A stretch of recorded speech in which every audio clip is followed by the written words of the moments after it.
Voter registration is a critical component of the democratic process, ensuring that eligible citizens have the opportunity to participate in choosing their leaders. Joining us to delve into the impact of voter registration in the upcoming presidential and National Assembly elections is political analyst and former election commissioner Barney Karuuombe. Very good morning, and thank you so much for joining us, Barney. Thank you. Much obliged. Let's perhaps start off with just giving us your general impression of the 52-day voter registration, how it was carried out. Thank you very much. When we were part of the Electoral Commission and also when we have observed elections all over SADC and Africa, there are certain standards that are required to be put in place, and also there are certain things that you need to do to ensure that the process and outcome of an election is successful. So, and ECN has given ample time, as you can see, that 52 days are quite a long time, and also wherever you are driving, you are meeting cars registered, indicated as ECN, meaning government has given so much money to ensure that the voter registration really take place. And we've seen the calls from the beginning, and we've also seen the publicization of the process that people should vote across the regions and also in different local vernaculars and so on. I think the Electoral Commission should be credited for having run an important process, and I think voter registration is one of the key processes in an electoral process. Perhaps if you may, voter apathy was one of the big issues that people were concerned about in terms of whether we will reach the target. What do you think has brought about that voter apathy, especially amongst young people, giving the impression that there is no hope in the electoral process? Even if I do go vote, it doesn't really make a difference. But if you can perhaps touch on what might have been the underlying factors in as far as voter apathy is concerned. I think voter apathy is a problem not only to Namibia but across the globe. More often it is happening in affluent countries such as the US and so on, where people think, by the way things are going on fluently, what should we really be concerned? At other times, it emanates from people being discouraged to say, what is the difference? Because the political psyche of a nation is also important, meaning that if people's votes are not guided by what matters, but it may be that my father left me with a political card of a certain party, and he vowed that me and my family shall only vote that way. So in essence, then, for those that may want to say my vote should mean a difference to me, then becomes discouraged. But the challenge in that thinking is that when you make sure that you and the many people that think that they want change, or they want to make sure that things reflect the positively on their lives, if they don't take the action, then no difference comes. So, but we can already see from the current voter registration, which has surpassed the mark of 80%, that indeed people are politically waking up.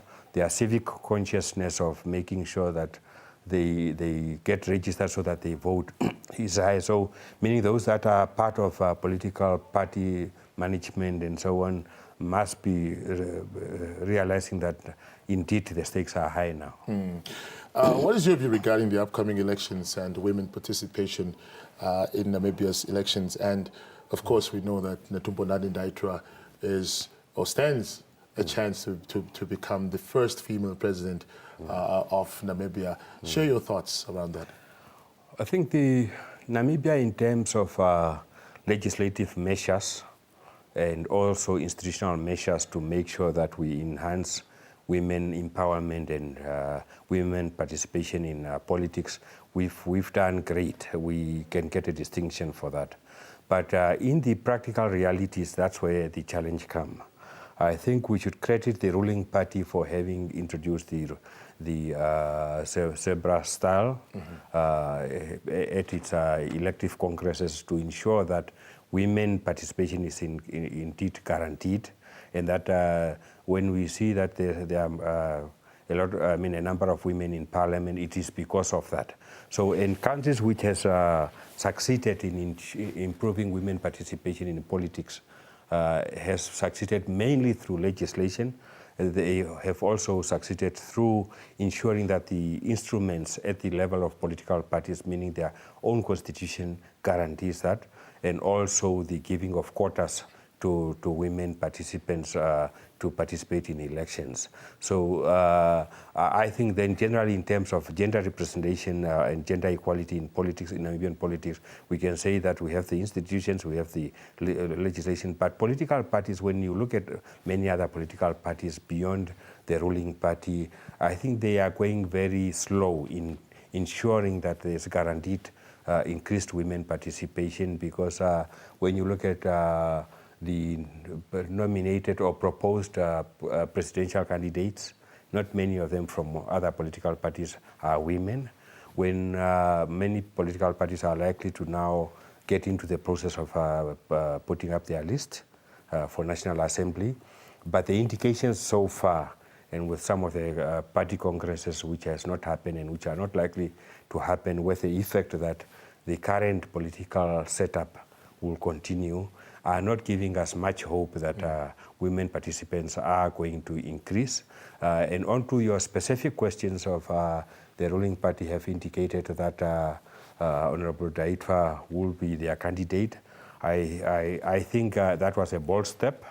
And as we have seen that a few years back, it was said that we should move from one tribe to be ruling the country to other tribes also being given a chance from within that political house, and indeed it happened. His Excellency, the late President Hake, came on board.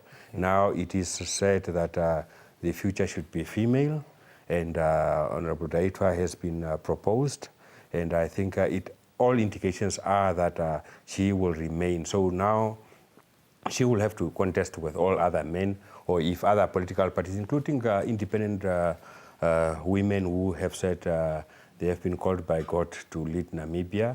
So she will now stand a chance. So for me, it is really a free for all, for men and women, and we will see who will emerge. Truly living fantastic times. Now, you know this is not our first elections, not our first rodeo, and Namibia over the years has been praised for holding free and fair elections, and in some instances we've had individuals, parties taking taking it to court where it's been settled, and we've had peaceful elections, but also it also speaks to the planning of the electoral process. You have been in that space, you've worked in the ACN before, and how would you generally describe our readiness currently, given the experience that we already have? Thank you. A very important question. When you are managing elections, and some of us had to do that for more than 7 years, and also learn from other benchmarks, or meaning standards that are to be upheld and so on. Electoral management is managed in what we call electoral cycle, which speaks to different phases of an election. And the critical phase is this phase where you are administering voters, meaning the essence of a voter's role. That becomes, even in any judicial contestation, the question of what is the voter's role of the voters register is important, because when you say that in Korihas, how many out of the 500 people who participated, how many voted for this party and how many voted for the other party, it becomes a game of numbers. And the game of numbers are established at the level, at the stage of voters' roll. So that also then removes the potential for any ghost voters, and so meaning in the end, the numbers should total. So meaning that when you have a credible voters roll, you are halfway through a credible electoral process.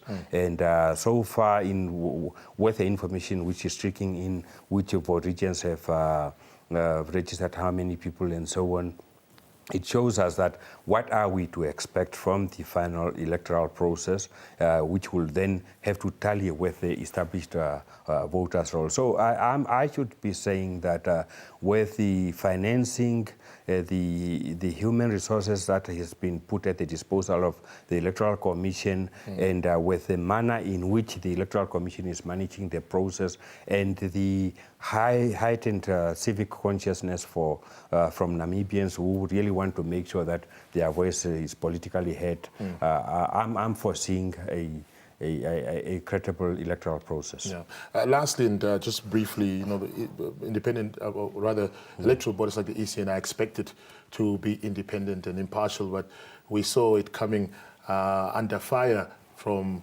opposition parties when they visited the State House, paid a courtesy call on President Dangolo Mbumba, and surprisingly enough, the SG of SWAPO, Sophia Shaningwa, was also there.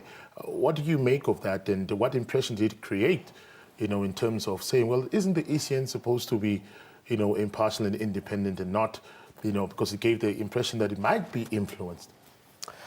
I almost lost my breath when I had to read that indeed my former colleagues on the ECN agreed to a state visit, and the attendance of the SG of one of the political parties was also part and parcel of that visit to State House. We've had instances in which we needed to visit State House, especially to mobilize for resources and so on. But under the leadership of Advocate Shipoya, we needed to make sure at what juncture.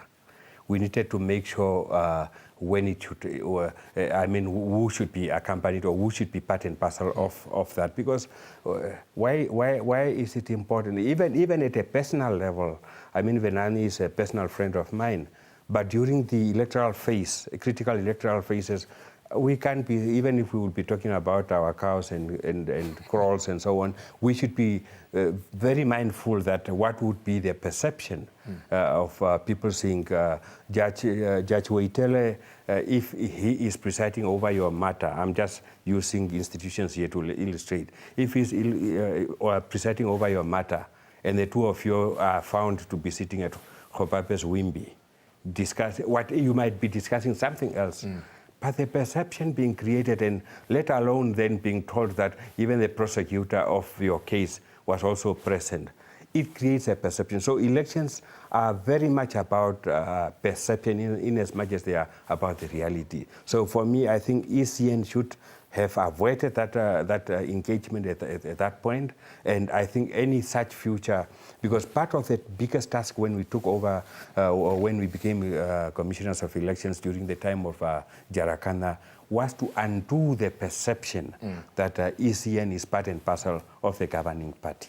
And I think instances such as these are very regrettable in my view. Barney Karuuombe, thank you so much for your time. Thank you so much for analysis. Highly appreciated. Thank you. And I was political analyst and former ECN Commissioner Barney Karuuombe sharing his thoughts around the just ended voter registration, and also weighing in on the readiness of the ECN come November. Stay